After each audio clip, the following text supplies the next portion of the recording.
January 2009 Math Regents Test A. Number 6, it says if 0.02x plus 0.7 equals 0.8, then x is equal to one of these options.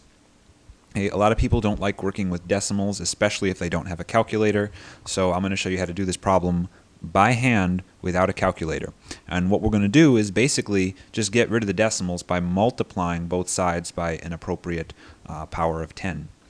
We see here the smallest number is 0.02, so if we multiply everything on both sides of the equation by 100, that will have us working only with integer entries. So to do that, we just move the decimal 2 places, 1, 2, and that will give us 2x, plus we're going to take the decimal here and move it 1, 2 places, and that's going to give us 70,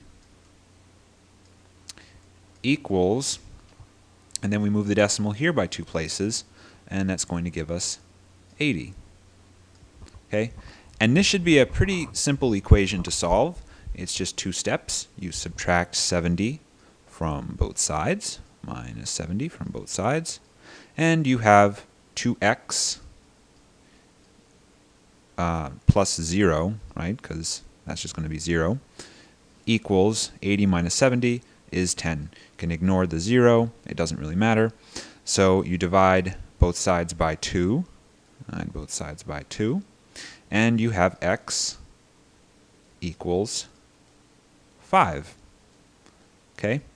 And because the first step we did was multiply both sides of the equation by 100, this is still our answer. 5 is still our answer. And if you don't believe that it works, you can pull up a trusty calculator. Let me just get my calculator here. Accessories, calculator, there we go. And we'll just type this in and see if it works. So 0.02 times 5 equals 0.1, and then we add 0.1 to 0.7, and bingo, 0.8. There we are. That's the problem. Let's go on to problem number 7. Don't save. Problem number 7 says, if the probability of a spinner landing on red in a game is 1/5, what is the probability of it not landing on red? Okay, well, and they give our answers here in 20, 25%, 50%, 80%, so we're not dealing with fractions here, we're dealing with percentages. So the first thing to do would be to take this 1/5 and convert it to a percentage. So 1/5, percentages, as you know, are over 100. So if we multiply this by 20/20, okay, because if you have 20 nickels, you have $1, right? So 20 nickels equals $1. That's how I remember these sorts of things. You have 20/100, and that, of course, is 20%. Okay, now if you have a 20% chance of red,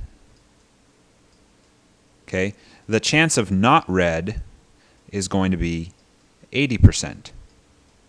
And the reason for that is you want the chances of red and not red to add up to 100. So that is the answer. If you want to think of this in terms of a picture, imagine you have something like the Wheel of Fortune, like this, and it's split into 5 parts, kind of sort of like this. Okay, so here's that 1/5, you know, being red, right? That's the 1/5. And then here you have 1, 2, 3, 4/5 are not red. Red, E, D. Okay, and 4 out of 5 is just 80%.